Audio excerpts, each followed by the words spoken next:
When I first saw you, you just swinging from somewhere, from some speaker. So a lot has changed. I always feel better when I eat. That's interesting. Food is energy, food is vibes.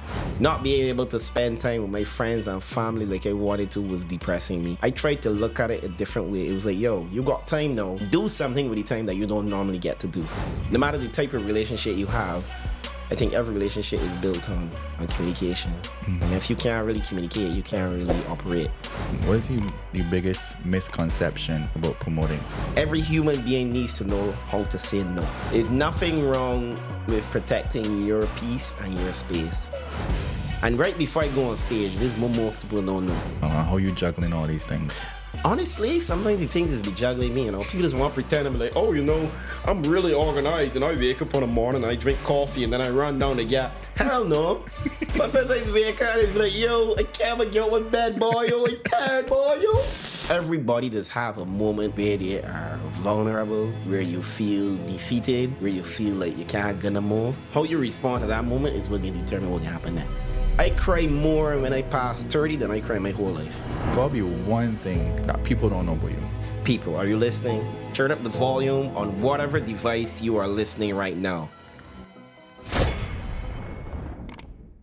Welcome to another episode of Gems from Friends. This is a podcast about entrepreneurs, creators, and professionals. My guests will be sharing stories about their journey and what they have learned so far while building their personal brand. You can listen to the episodes on Apple Podcasts or Spotify, or if you like to watch, you can see them on YouTube.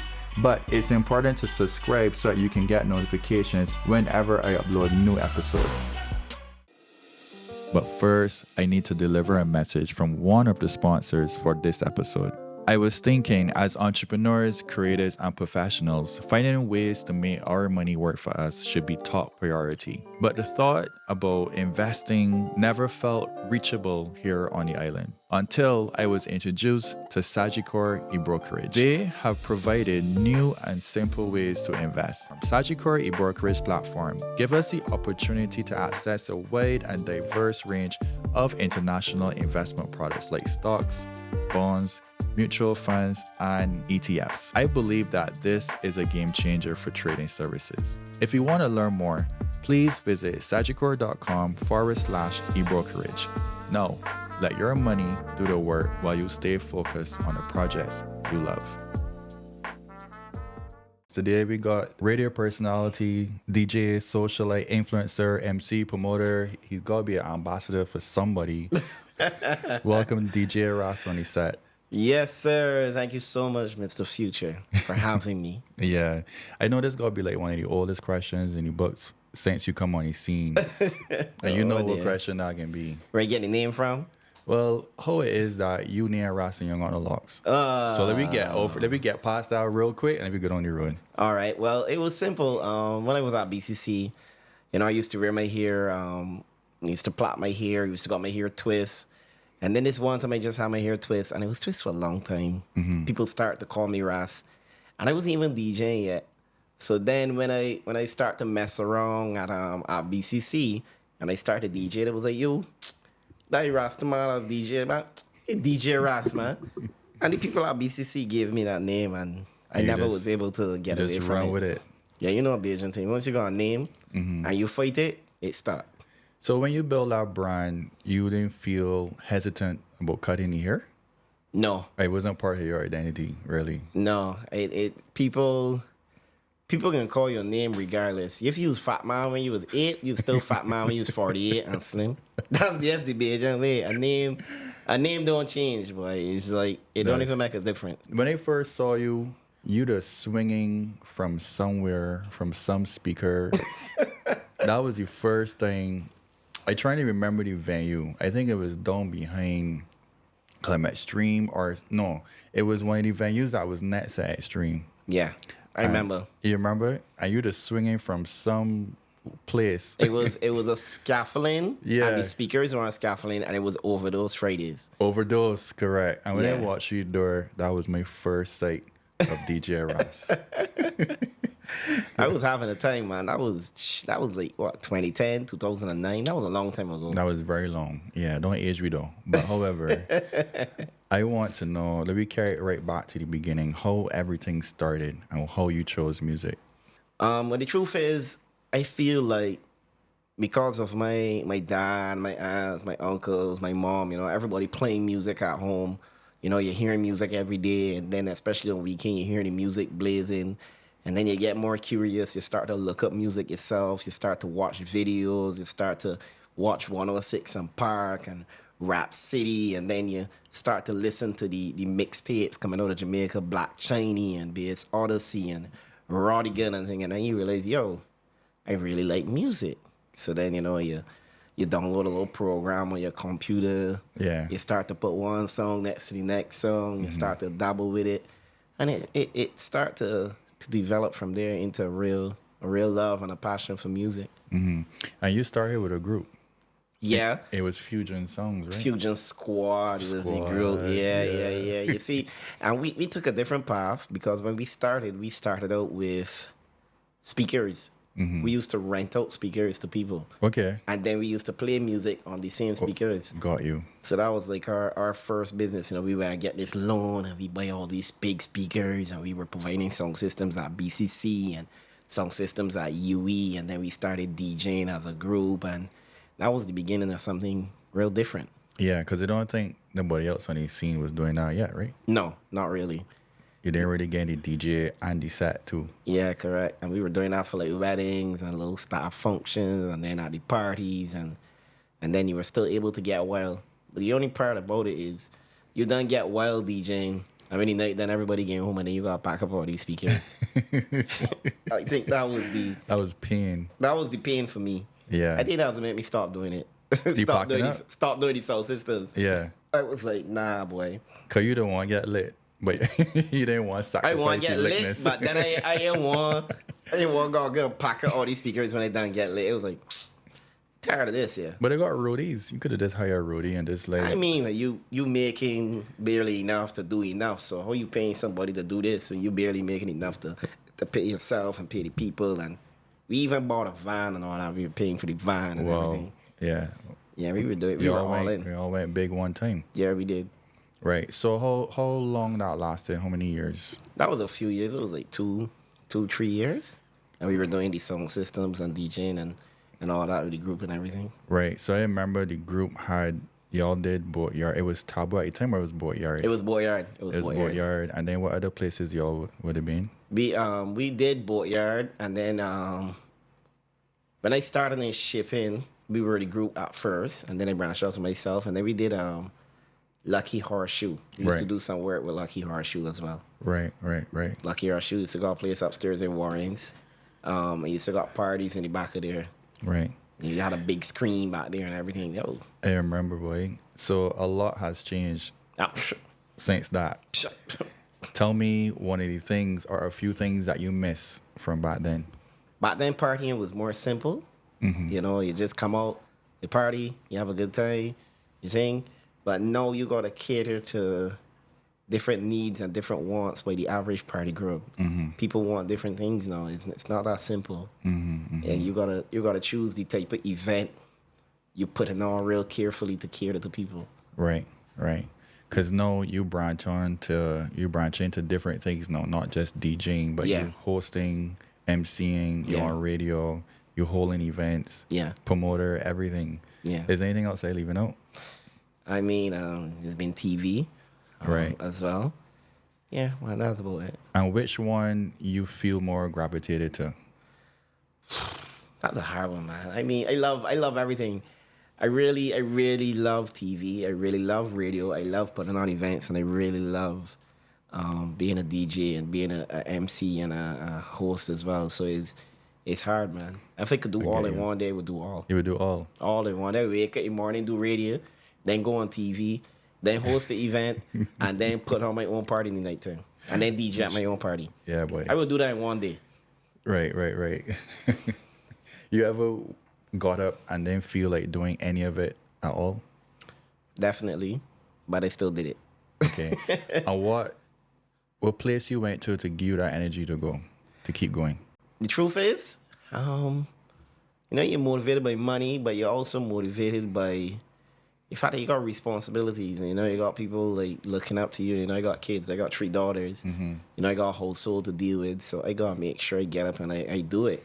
Right. I make sure I would be able to take a break at some point. But if it's not time for a break, it's not time for a break. So if you wake up and you just don't feel like it, you just look at a bill. Boy, I honestly would. I always feel better when I eat. When you eat, Yes, that's interesting. yes. I find Very sometimes simple. I find sometimes thoughts come when you're hungry. I prefer to eat before I make a decision. Because Right. sometimes I'll be like, yo, I was just hungry, man. I wasn't really feeling that way, you know? So sometimes you just need that energy, that food, you know? That food is energy, food is vibes. So I would I would prepare something for myself. I wouldn't even go buy anything. I go in the kitchen, I prepare a nice sandwich, or I do some breakfast, and I sit down, I eat, I drink some juice, That's interesting. and then I would see how I feel after I finish eat. You ever break up with somebody and then realize that you were just hungry? No, no, no, no, no, no, no, no, no, never that. Actually, I don't think I've ever broken up with someone. You get done with? Right, Yeah, I true? get down with it all the time. I don't know why. Shoot. We can get into that later on. Yeah. What's your proudest achievement this far? One of one of the most proud moments would be my involvement in the stay-at-home party. During COVID, you know, very depressing being at home, not being able to go out, not being able to do anything you like to do.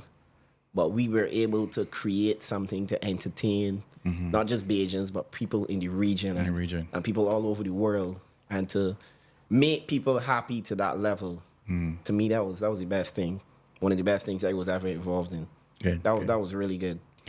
So you talk about the pandemic. Yeah. I had a clip that I saw, and you were talking about you weren't really motivated to post or Right. create content No. on social media. You could like explain what space you were in at that moment.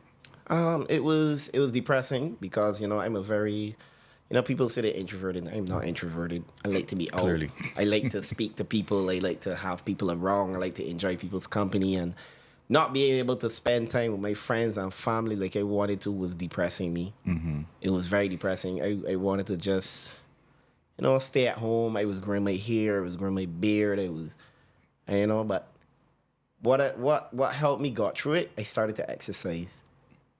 I started to do these online programs with Dottie, you know, every day, waking up, I walk in, I doing some sit-ups, and, you know, I started to work on myself, things that I would not normally have time to work on. I tried to look at it a different way. It was like, yo, you got time now. Do something with the time that you don't normally get to do. And I was like, yo, I don't normally exercise. Let me start. Right. You were able to keep any of the habits that you built in the pandemic? No. Straight. No, I mean, I do not eat as bad as I used to eat during the pandemic, but I definitely don't get to exercise as much as I was. You know, I put back on some weight. I can get back to it, I think.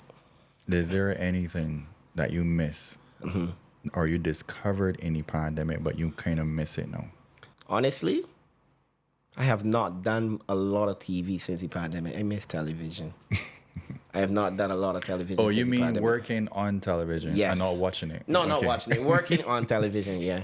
Working on television. We actually created a lot. We had a late night show on Channel 8, IDGAR, and then we were doing the stay-at-home party, and, you know, we had different little things we had going on television. I want to get back to do some work on television, but I have not been able to get back there as much Right. since then. How these shows started?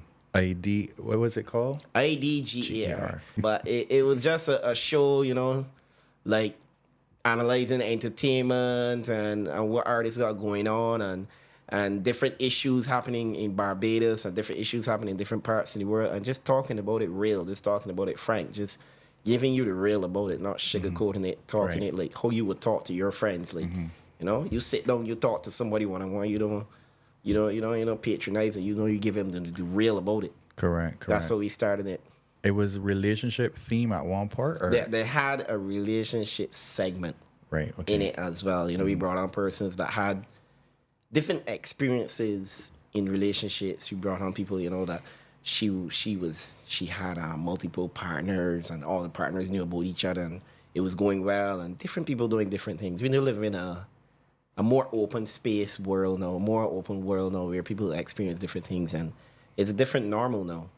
Have you learned anything about relationships while you were doing this show? Definitely. It helped cement communication.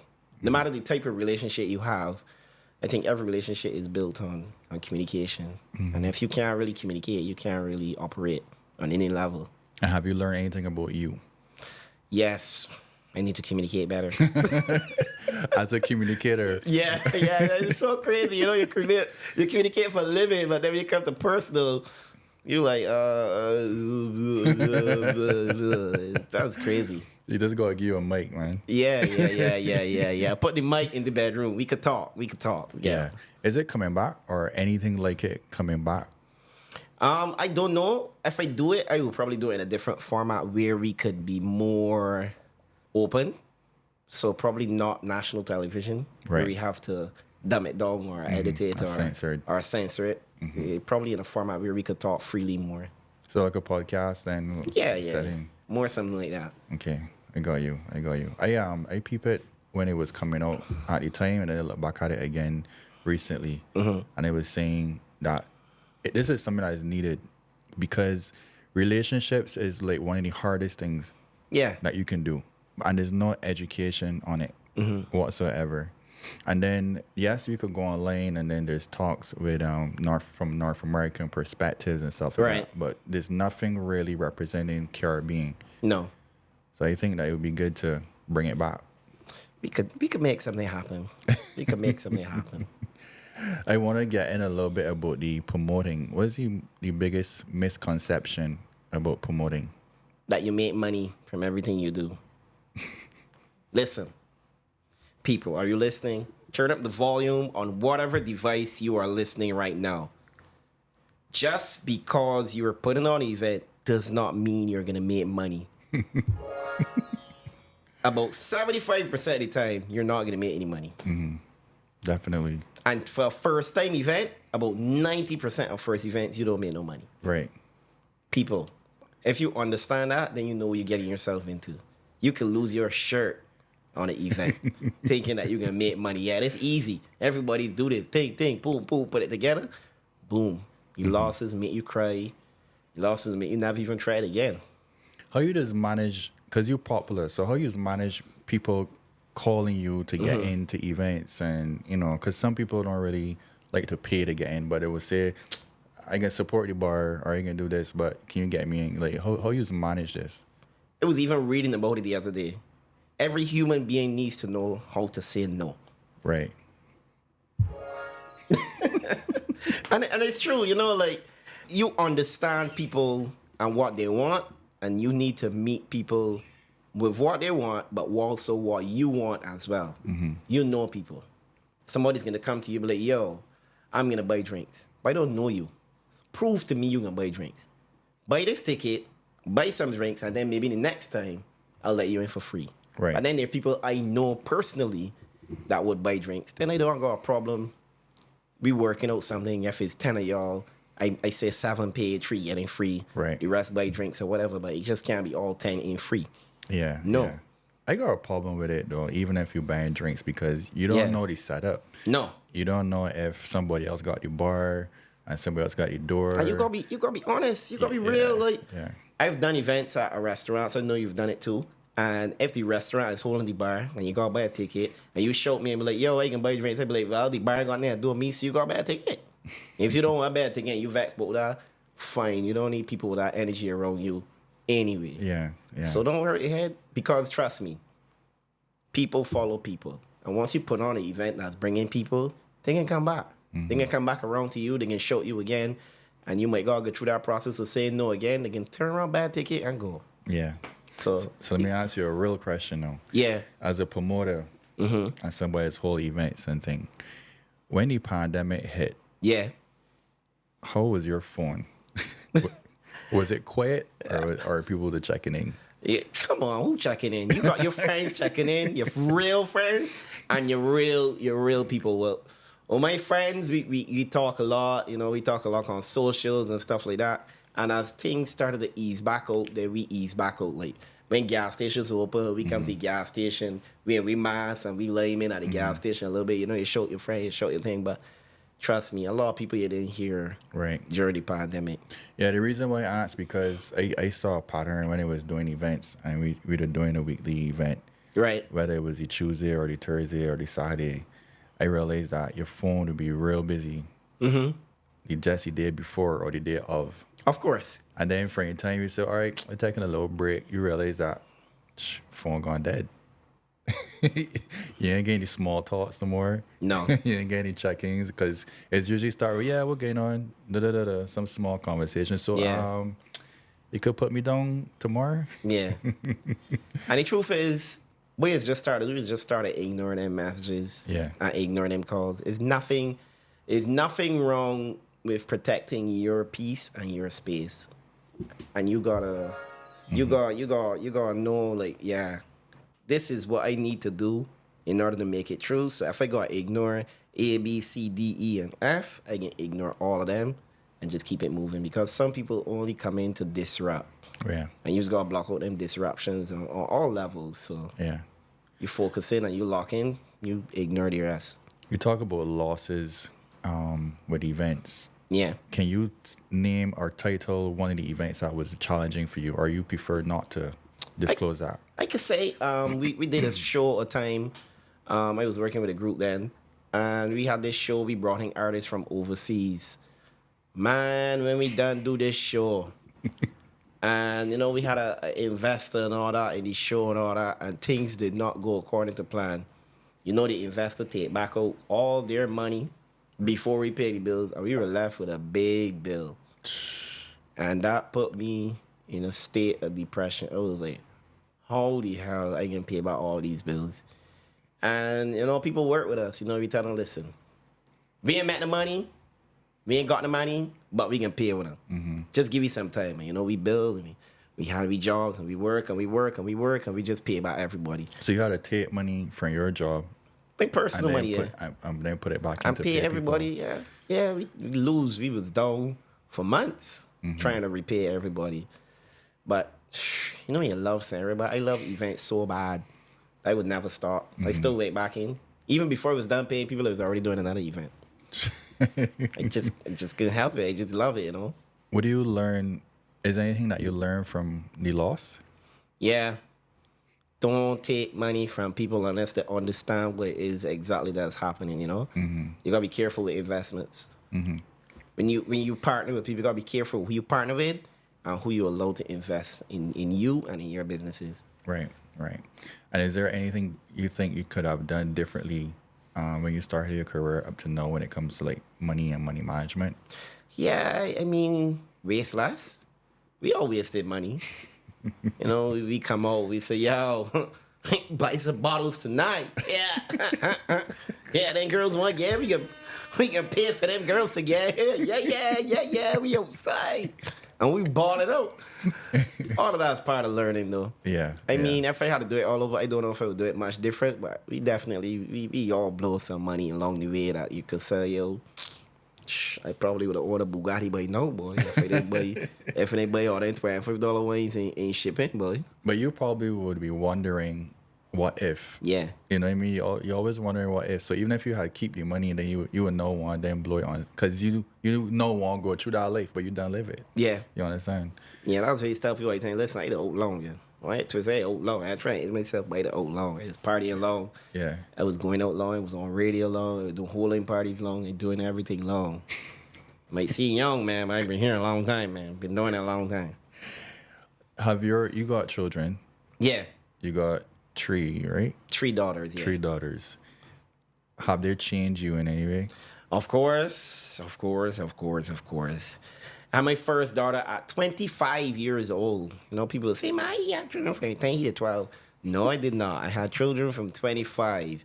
And from my very first child, they always taught me, listen, life no start, you know God get harder. You know got to get harder, you know got to make money call. You know these new age women, they want all different types of things. They want children in private school, the one got this, the one got that, the children want to be able to travel and things, so you know gonna make money. You see all that money you made before?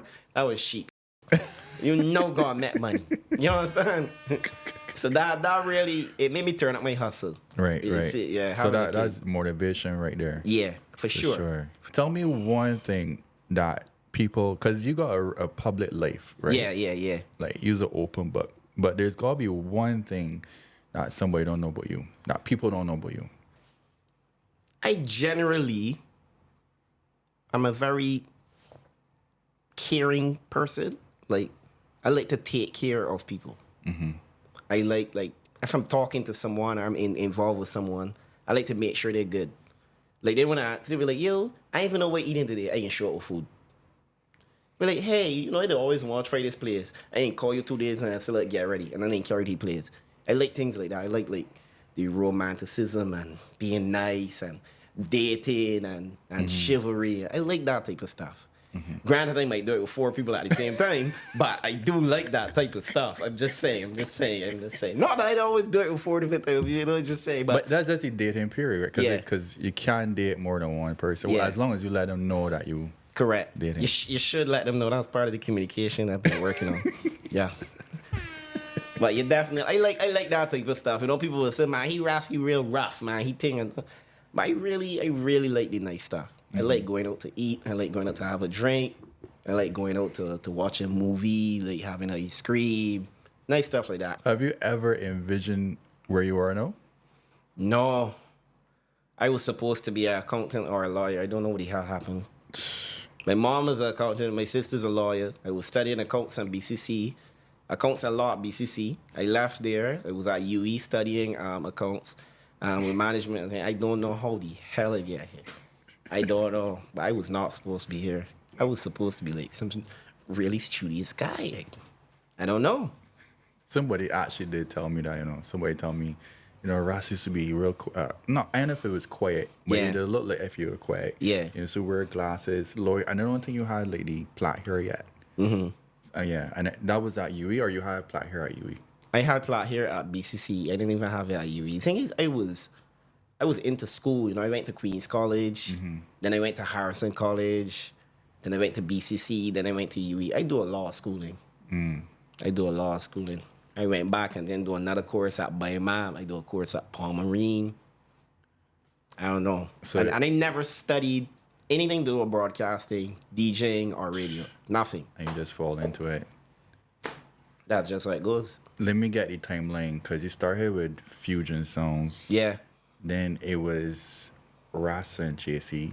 Yeah. Well, it was Ras by itself a little bit, and then Ras and Chasey. Ras and Chasey. Yeah. And then then it went from Ras and Chasey to Ras by myself again. And then that's when you end up on radio.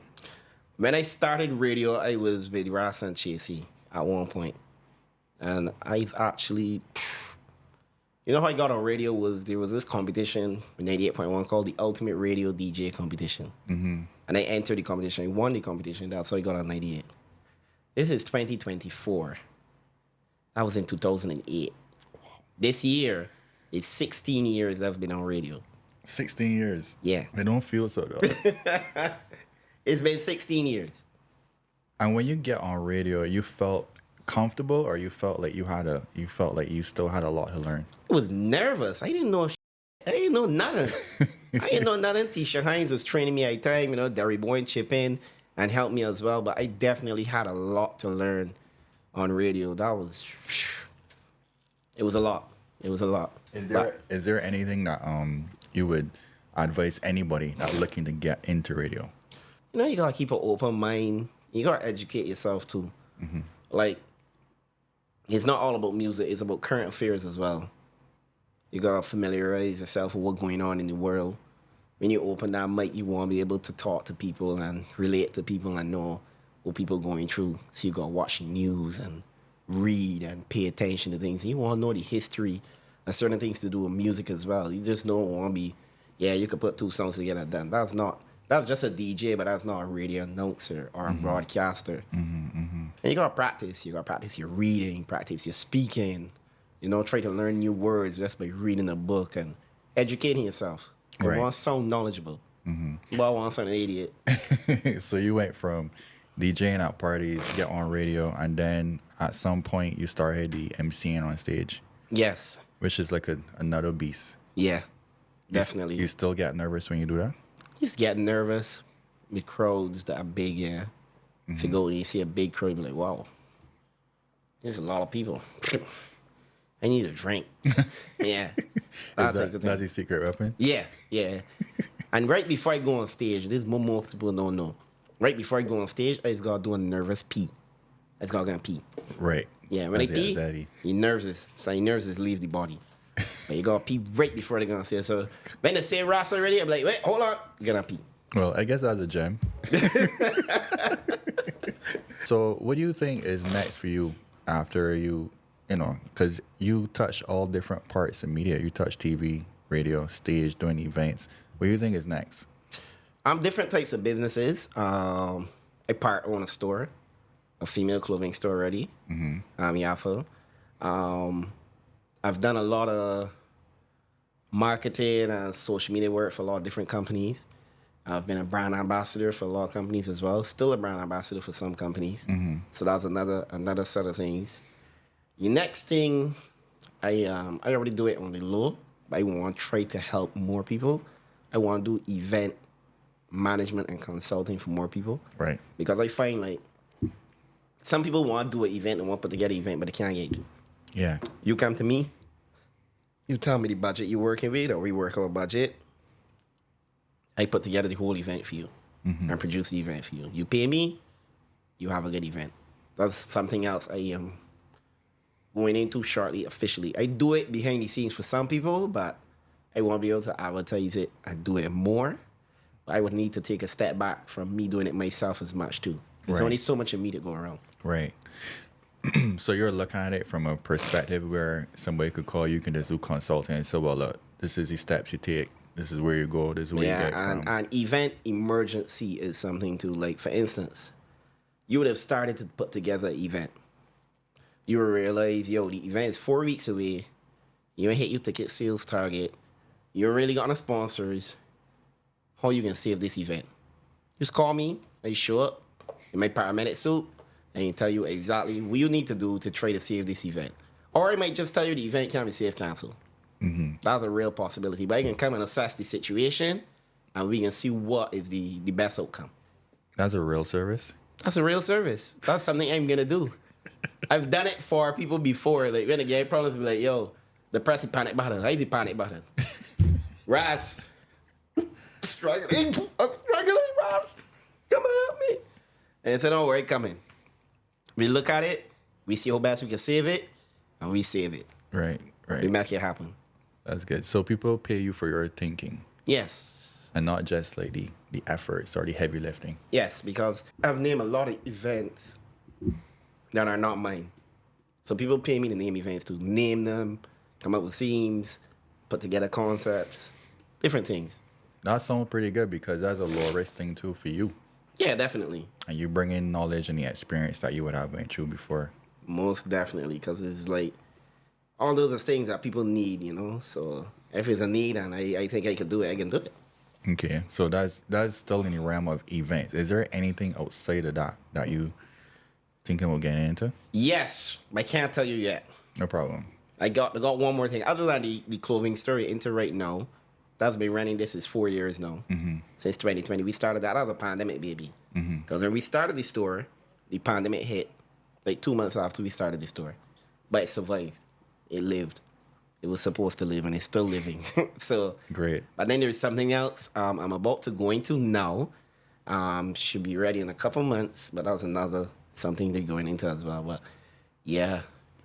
What's the drive like? Why so much things going on? How you juggling all these things? Honestly, sometimes the things just be juggling me, you know. People just want to pretend and be like, oh, you know, I'm really organized and I wake up in the morning and I drink coffee and then I run down the gap. Hell no.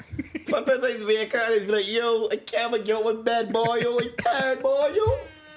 And I roll up my bed and I say, yo, that I know you look in the mirror and you look like a tequila bottle or you look like a Remy Martin bottle and you say, jeez, oh boy, yo, I still drunk, I tired, cheese on it, Listen, you don't ever always go out together. Don't let a boy trick you. People out here say, yo, he has it so together, man. Come on, listen.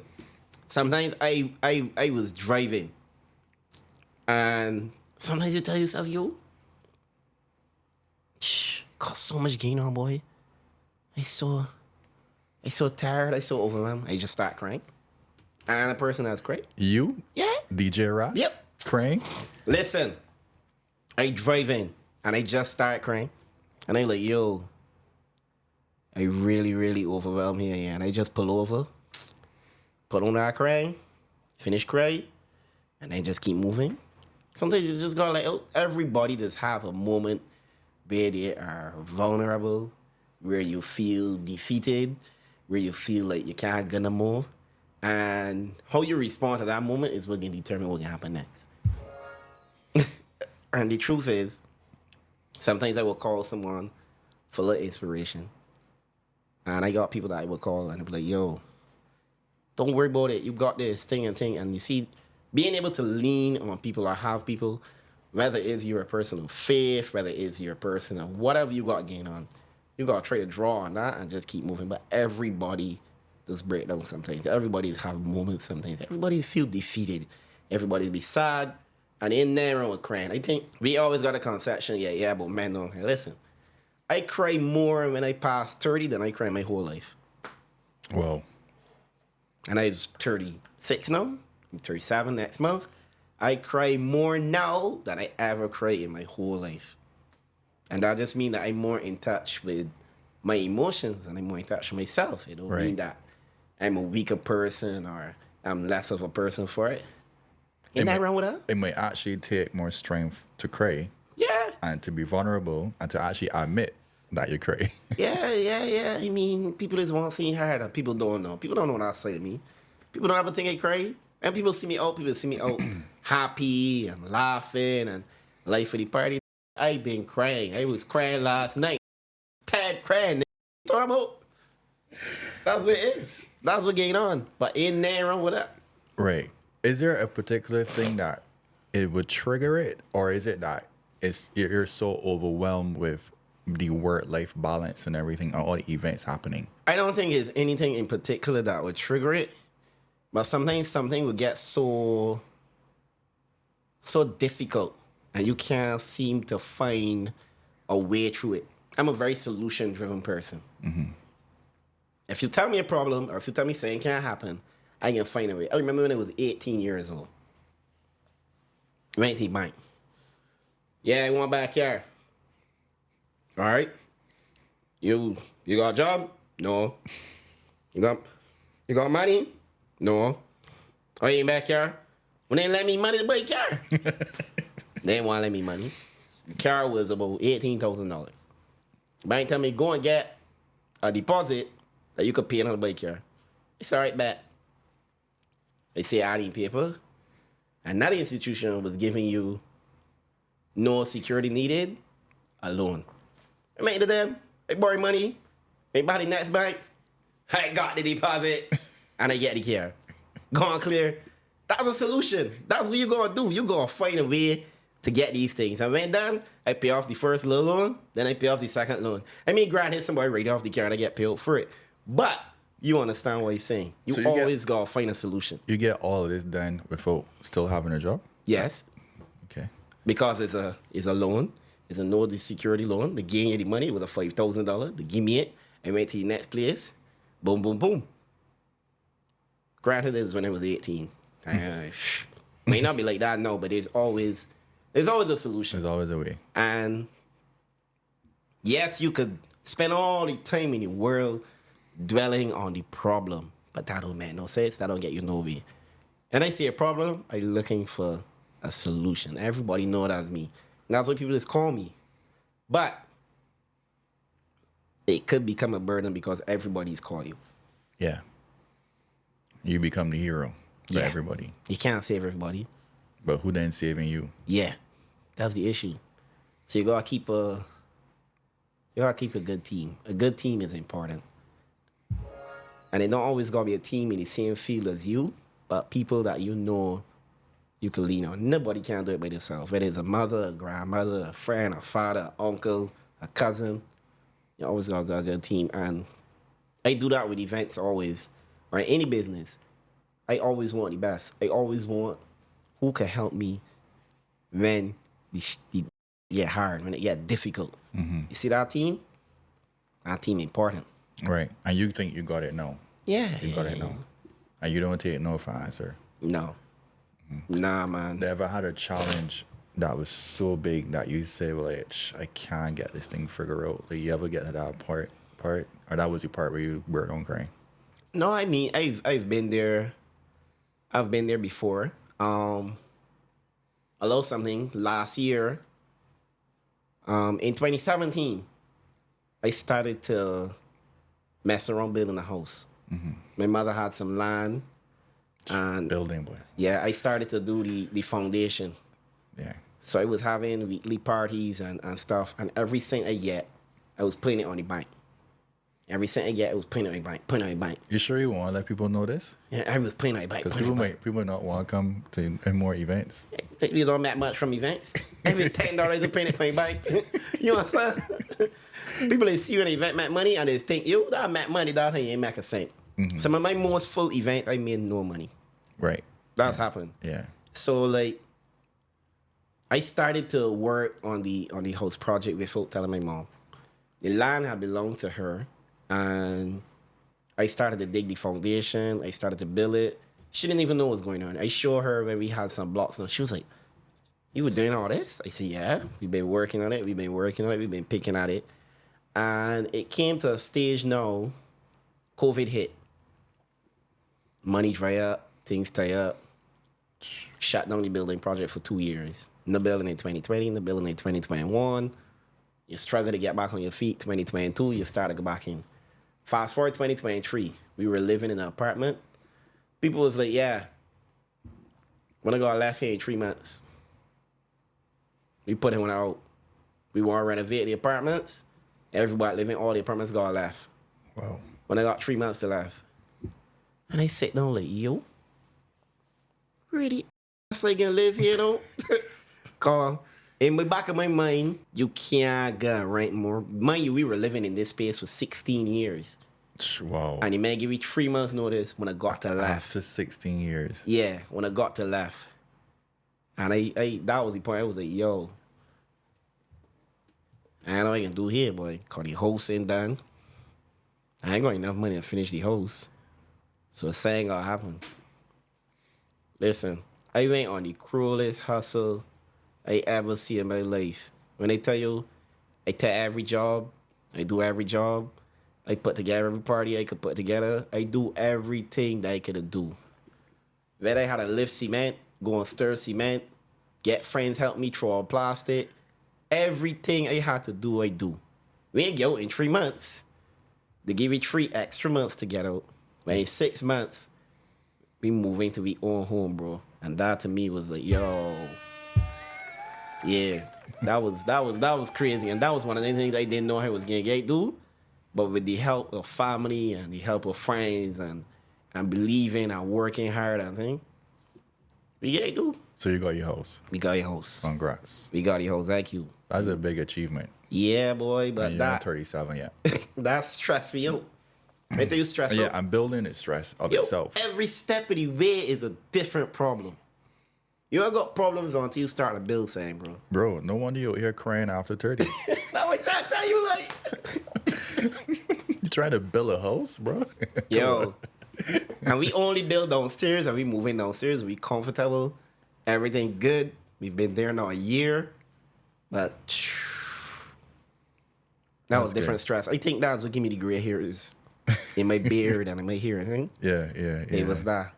Yeah, and People- then I understand too, like, because during the pandemic, you started to work out and you're trying to eat different and that Right. kind of thing. And then when that stress hit you, it's be a little bit more difficult to keep that lifestyle together. Even Correct. though that's your head time, Yeah. you should be getting yourself in order. Yeah. It's hard, man. But it's hard man. to balance it all. It really is, man. But that to me, that was the biggest challenge that I had to get over. Looking for somewhere to live and trying to provide. You got kids. Where the kids can come and chill with you, and any kids want to be by you, where they can be, what you can do. You got your mom here, but what's gonna happen? But At any point, you felt lesser than? For sure. For sure. Because, you know, like, you got, and, you know, the people that say comparison is the thief of joy. A thief of joy. And you looking around, you seeing people, yo, this buddy got this big car, this buddy got this big house, and this buddy got this business, and you there like, shh. I hear no game put hold on. I haven't got nowhere to live. Like, you, he's a failure, dog. He's a failure, boy. I got nothing going on. I feeling that life. I feeling that everything. And you start to go down, and you got to catch yourself. If you don't catch yourself, you'll fall in a hole. You might not be able to get back out. Wow.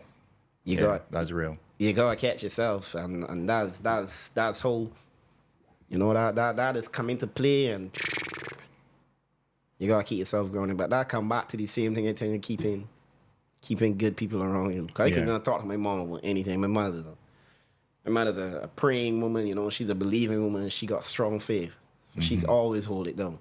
Always, no matter you're what. a blessed child. Yeah. She's always shout out to mom for sure, and my sister too. You know, they're both very, very strong believers. So, how about you? Me, I believe a lot. I just probably don't rejoice and praise as much as I should. But yeah, I do believe. After getting a host, I'm getting over that hurdle. You best be praising. Yeah. I praise every day because sometimes I would just go home and just sit down or just lay down on the ground because I remember how much stress it was to get this one tile in this house, big man. Like, I will never be complacent. I will never forget what you had to go through to get here, boy. And you appreciate it a lot more. Of course. You gonna appreciate it because the boy getting at him. I go there and cake. Won't be right next. You got haters? Everybody got haters. What do you mean? But I mean, are you aware of it? Yeah. Okay. And it make you feel bad some things. Okay. You just feel away. You know, people is take pokes at your work. People is take pokes at your personal life. People is take pokes at the way you're looking. Like, I want to ask my belly real big. This thing and thing. That's who people are. That's who Bajans are. But your back gotta be strong. You gotta be tough. And how you manage it? How you manage all the feedback or any negative feedback? I used to curse people if I gotta curse people. I ain't gonna lie. I ain't gonna pretend and be like, hey, yeah, somebody tell me say bye, be like, bless you. Nah, nigga, I cussing people. You gotta cuss me, you gotta cuss people. Like, truth. People just want to pretend. If somebody want cussing, if somebody cross the line, big man, you need to tell people where to get off and when to step back. I ain't one of them people that talking about, I'm afraid of confrontation. Nah, I ain't cuss you out. But you gotta monitor how you respond publicly to people too. Right. Because I the type of person, I've never responded to someone on social media for anything they ever say about me. Right. On social media. That's something I live by. I've never responded. You never responded to someone publicly? No. Okay. People post things on Twitter, people post things on IG, say things about your life, say things about this. I never went and respond to a comment or comment on the wooden post or reply to it. I never do that in my life. Because maybe they just want the attention and they want your attention, they want to rally you up. Some things might make you feel away, but you can't give people that energy. I would see them and tell them saying though. But you feel that I ain't see what you post. You just a bar belly here. That's all you is. I ain't done with that. I tell them how I tell them. Has there been anything that was constructive criticism that you say, well, you know what? That might be true. You ever had that moment? Of course. Yeah. Even when I don't say of course, just know I had this thing on radio where I found myself saying of course all the time. So of course, you know, find your things at courts and of course I keep saying of course all the freaking time. And somebody tweet and I was like, that one DJ Ross, like he know a lot of words like of course. And I see it and I laugh. And I say, I always saying of course with you. I gotta try to ease off that. But why that can't just be your thing? Nah. You That's shouldn't your do signature. it. You shouldn't do it. It's annoying to some people. It would be annoying to someone. You saying the same two words over and over and over. You know other words? So yeah, you gotta see the criticism sometimes be like, yeah, boy. Okay. I can laugh at that. I do that with you. Cha, boy. Something like that. Right. So I got this thing going on, right? Where people is come here and they gotta drop a gem for the next guest. Right. I don't know who the next guest is. Right. But you can drop one. But what I can do, I can play the gem that was left here for you. Okay. Hi everyone, before I jump back into the conversation, I want to take a moment to talk about our sponsor for this episode, GibbsDirect.com. As a business owner, time is precious. I don't have a lot of time to be driving around searching for products, especially supplements that support my active lifestyle. That's where GibbsDirect.com comes in. It's an online store based here in Barbados, and let me tell you, their user-friendly website makes it real easy for me to find what I want, add it to my virtual shopping cart, and then place my order. I can then pick up the items at their convenient pickup location the same day. If I spend $300 or over, I get free delivery to my house. And here's the best part. You listeners get access to a discount today. Just type the word GEMS as your promo code at the checkout to unlock your savings. So whether you're a busy entrepreneur like me or just someone that is just looking for convenience and quality products, be sure to check out GibbsDirect.com. Okay, now let's get back to the conversation. Don't be afraid to work hard today. Sacrifice today. Do all that you can for today because your tomorrow is going to be so great. So for my young entrepreneurs out there, it may seem hard. It might seem very difficult. Pull and do your best. It doesn't matter if you are not where you're supposed to be at this moment. Remember that people like Martha Stewart became a millionaire in her 50s. Remember that Oprah Winfrey in her 30s, she wrote in her diary, I'm going nowhere. I don't know where I'm heading. I don't know what I'm doing. And she is one of the most powerful women today. So forget about today. Think about today as just a stepping stone to your tomorrow. Decide what your tomorrow is going to look like. Invest everything, work everything, do everything with all your might for your tomorrow. And I bet you're going to be exactly where you need to be. All right. Thank you very much, Shelly. I appreciate that. I appreciate that. Whatever comes to your mind, whatever comes to your heart that you want to share, it could be something that words that you live by, words that pull you through a dark time and you want to share with others because people go through similar things. So, yeah, this is my ending, no, or is just my gem? Well, it could be. It depends on what come after this, but. Okay, this is my gem, but I ain't done yet. This is my gem. I got you. Don't be afraid to fight. Because the truth is, if you create something good, people will want it. People will want to take it from you. People will want to copy it. People will want to emulate it. People will want to recreate it. You gotta find a way to keep it.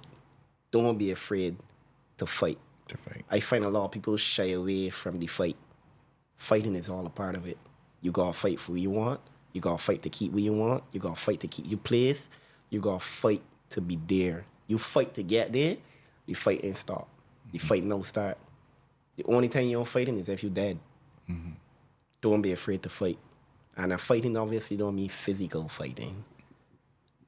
But you gotta be ready to go war for what you believe in. And you can't be afraid to shun away from that fight. Fight. Perfect. Fight like how you fight for that car. Fight like how you fight for that tile. Listen. Honestly, people that know me from long ago know that certain things you do first, but just because you do it first don't mean nothing. People can see you do it, they can try to copy it. They can try to find a way to, because they think that it's working for you, so they want it to work for them. And as a creative, as an entrepreneur, as a business person, that's what's going on out here. Like, you do something and people kind of copy it exactly what you're doing. Mm-hmm. My man, if you open a food truck and you selling spaghetti and meatballs, a man can't next you with a food truck and selling spaghetti and meatballs too? Yeah. What you gonna do? You gonna pack up and go home? You know, invest in a food truck. So what you gonna do? So you always gotta be head of the game all the time. And they will never fighting. have what you have. They will never have the brain power. They will never have the ideas. They will never have the drive. So if they're selling spaghetti and meatballs, then you go and sell spaghettis, meatball, cheese with a lemonade for $20. Right. You understand? You go keep going. And I see it all the time in so much different spaces. And it's piss you off. People that talk about copying as a form of flattery, that has pissed me off. Because I know how much nights I stay up late, working through this idea, planning it, putting it together, and putting it out there. And somebody see you do it once and just copy the same thing and just call it something else. Right. That's right. piss you off. Yeah. But you just gotta keep going and keep reevaluating and keep reimagining and keep creating and keep adding and keep going and keep going and keep going. And that's what he's saying, you gotta be afraid to fight because people will come for what you have. That's why it's important to always think about what makes you different. Yeah. Stay true to yourself and be authentic because, again, somebody may be able to copy an idea on the surface. Yeah. But there's only one you. Yep. So that's why you got to be true to who you are so that when you put you in there and you put the value in there, then they can't copy that. I mean, that is my approach to it. And to look at it where just keep adding value, not go down in the road where you got to package things and then price it because then your price war is a race to the bottom. Yeah. Because everybody's like, I can do it cheaper than this person, and then that's where the industry then start to flop because going down in the ground and nobody ain't making the money. I actually learned that, when I first started doing events, I thought that the cheaper party was always going to be the best party or the cheaper party was going to win. I thought that. That was 15 years ago thinking, 20 years ago, whatever, thinking, but that's not what it is. It's quality. Exactly. The value that you add in. Whatever extra things that you think instead of thinking about bringing your price down, think about what other things you can add on top of that just to give people a greater or a better experience. Yeah. And the truth is, it's all about the crowd that you are catering to, because it don't make sense you having a $50 event and then you want to drop it to $20 because you're trying to compete with another event. Then you can be operating at a loss because you know what you had to do because it was 50. No, you're gonna drop it down to 20. So that don't make sense. Yeah. And it goes with not just events; it goes with everything. And that's what you gotta be careful of, because I had that in my head. Yeah, man, I can do the $20 fat and I ain't get enough people, and then $100 fat come the same day and beating your bad. Because the $100 fat is class and vibes, and they bring in things that you can't bring. And you're like, well, I got class. Let me see that. I got class. I want to keep $100 event too. Yeah, this circle here, no, me thing, and different things are created that way. Right. You come and do different things. You move away from the $20 scene. And you do different things and make different things happen. Yeah. That's the vibe, though. Yeah. So you had things that you created that were copied? Obviously, yeah. Start thought people might cast me. Listen, Barbados is a big cruise culture. Yeah. Let me tell you about cruises.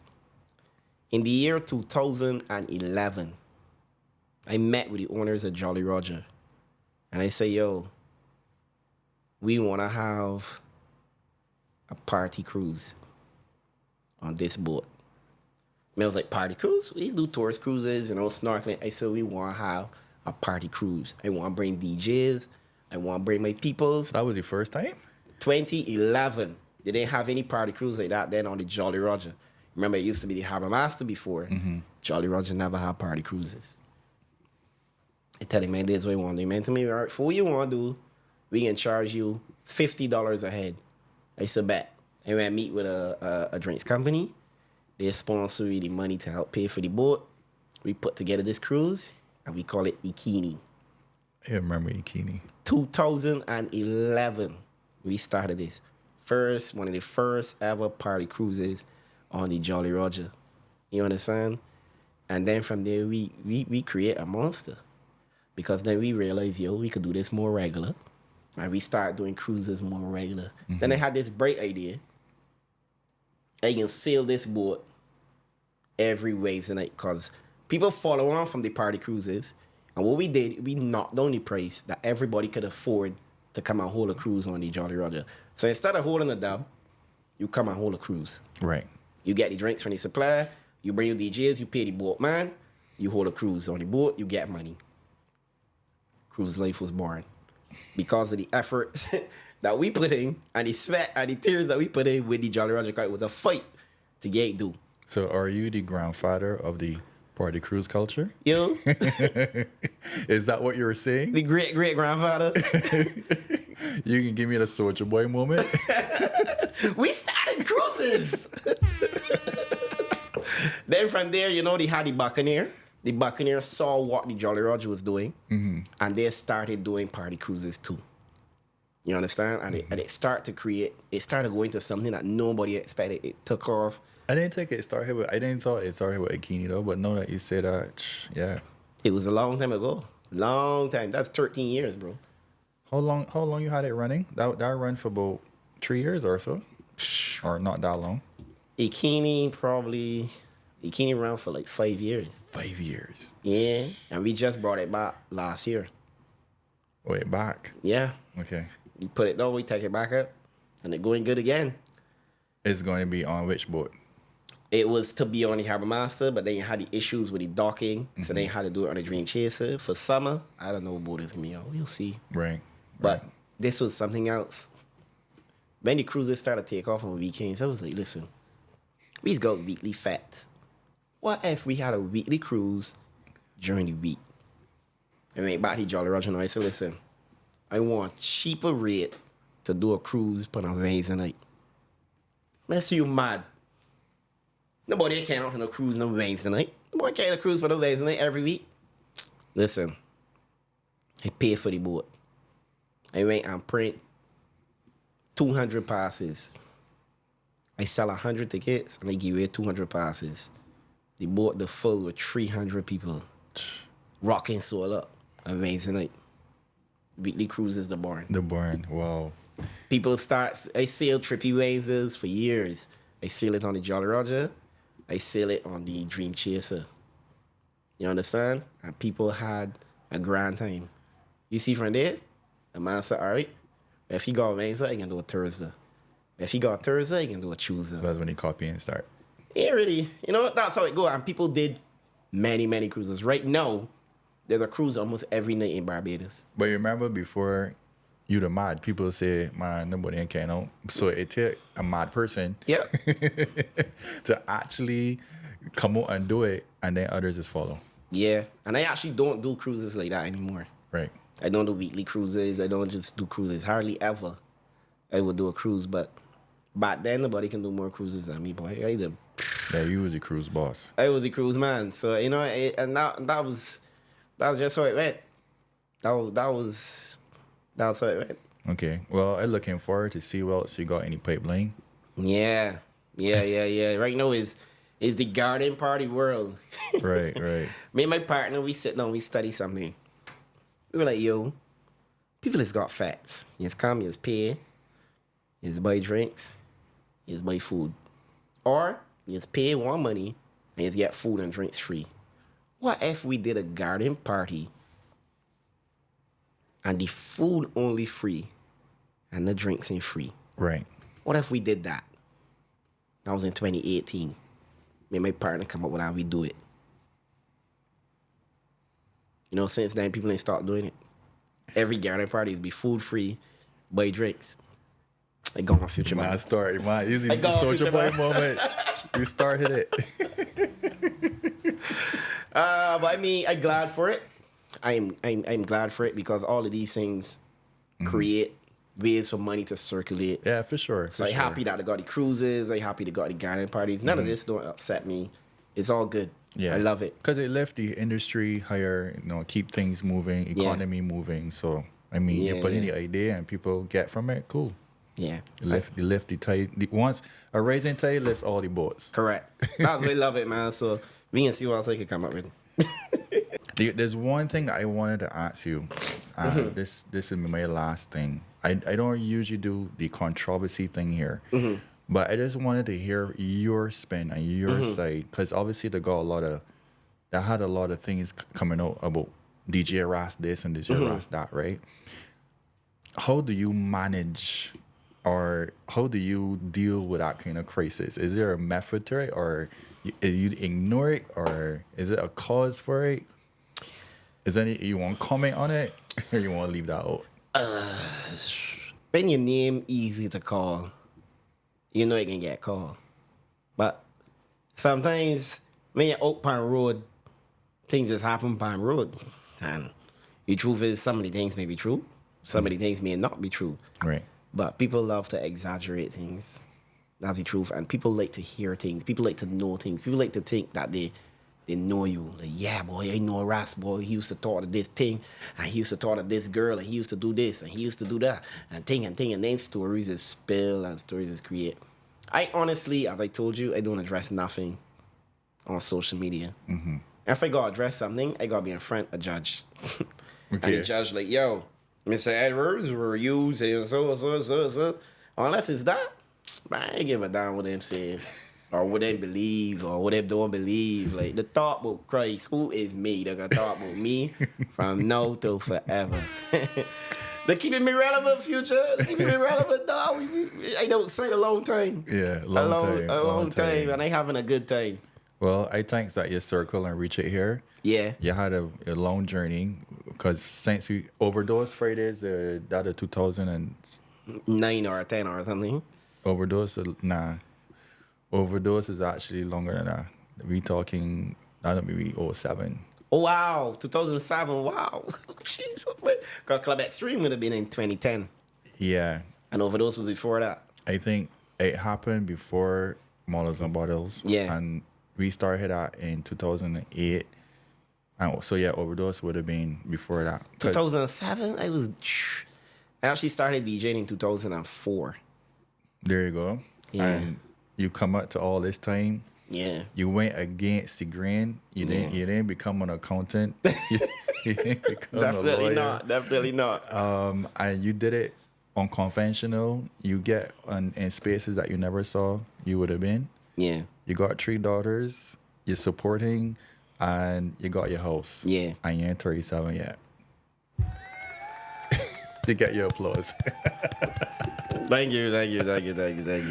Well, come back again, buddy. Yes, man. Right? It's a wrap. All right.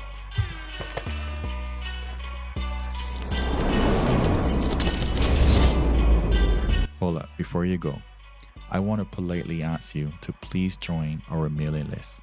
The link will be in the description below. If you're listening to this on Spotify or Apple, it's going to be in the show notes. Okay, and you're going to want to be part of this mailing list, because I will be sending out exclusive invites to networking events, pop-up shops, and branding workshops. There's a whole set of stuff happening. Yeah, so Gem City movement going on. Please subscribe to the mailing list. You will also get a peek on the inside of the making of everything that's happening here. All right, peace.